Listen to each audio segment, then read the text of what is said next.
the attendance tonight was 20,664. Was sold out. Gate was 13.6 million. That's the third highest gate at MSG. UFC holds 1 through 5, 7, 9, and 10 all time at MSG. 2 more years we'll be in the top 10, all 10 of the top 10. The performance of the nights were Nickal, BSD, Prates, and Morales. They all won 50 grand. Well, Dana, in the end, a much more dominant fight for Islam than maybe we thought. I thought maybe it was going to be a bit more 50-50. I agree with you. What did you think of his performance, Jack's performance, and the whole fight? Yeah, not the most exciting title fight you'll ever see, but let me tell you what, complete dominance, and it's depending on what we do next with him and what's going on, this guy's headed toward GOAT talk. Right, well, that's the thing, right? What exactly do you do next? Then it's no surprise there's a lot of guys who want to fight him. Kamaru Usman, Shavkat, Ilia Topuria is calling him out. Is the Ilia fight, that's obviously the biggest fight, right? But is that one you would like to look at, or would you rather keep Ilia at 55 and make him defend that championship at least? I don't know yet. Obviously the great thing that you just laid out is we have a lot of options. And it depends on what he wants to do. Has he been through here yet? No. No. So does he want to stay at 170? Is he interested in 155? Is he, I don't know any of those answers. Yeah, I'm getting the sense we're going to hear the words White House quite a lot from fighters over the next few months.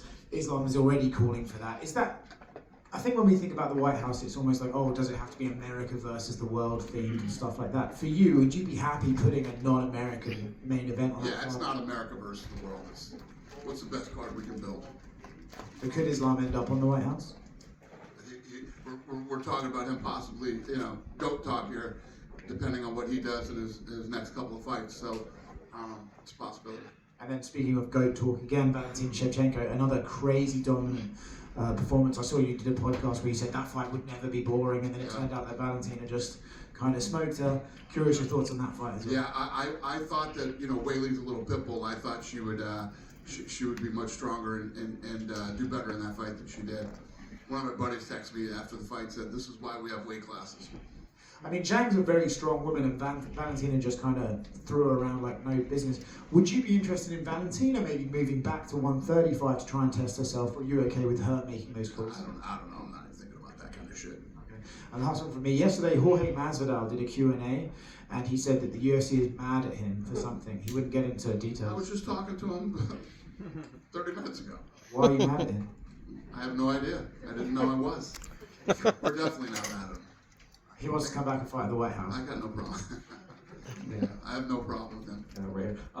The rest of the main card, a couple of star-making performances in Mike Morales and Carlos Prates. I know you guys have always been high on Carlos, but to put away Leon like that and calling himself the most entertaining fighter in the division, just what did you make of his kind of, like I said, star-making performance out there? Yeah, I mean, listen, when you get these kind of opportunities,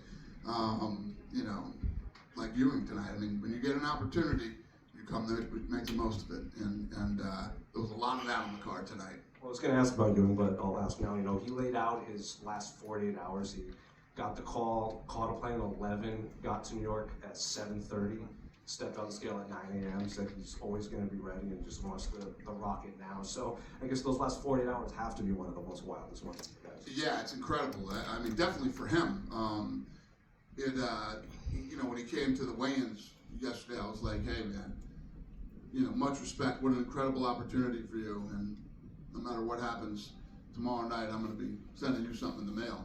And, I love these guys. It's like the guys that are just coming off the contender. I mean, you got Jack Della, who tonight was the champion, defending against a potential GOAT. And then you got the other guys that were on the card tonight, and then throwing a kid like Ewing, it's awesome. It's what makes this sport so fun. And then speaking of Michael Morales, not just his performance today, but kind of all week at the press conference, he kind of came off as a superstar. He got most of the questions.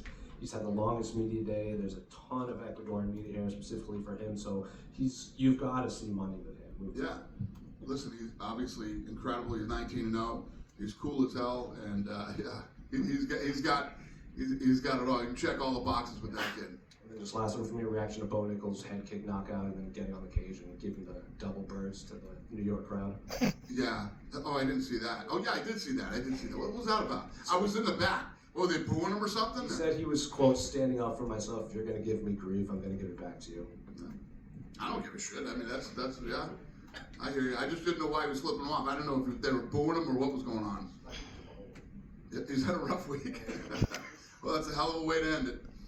Dana, you were obviously here for Anderson Silva's incredible run in the UFC. Islam Makhachev ties his record for 16 consecutive wins. Like, such crazy things can happen in the sport, eye pokes, disqualifications, stuff like that. How remarkable is what he's done matching that record 12 years after Anderson's streak ended? Yeah, so I was like, Khabib came up to me freaking out and screaming and says, "Can I put the belts on him, please?" I said, "Yeah." He goes over there and wraps him over the head with both the belts. I think he took more damage in getting his belts than he did during the fight.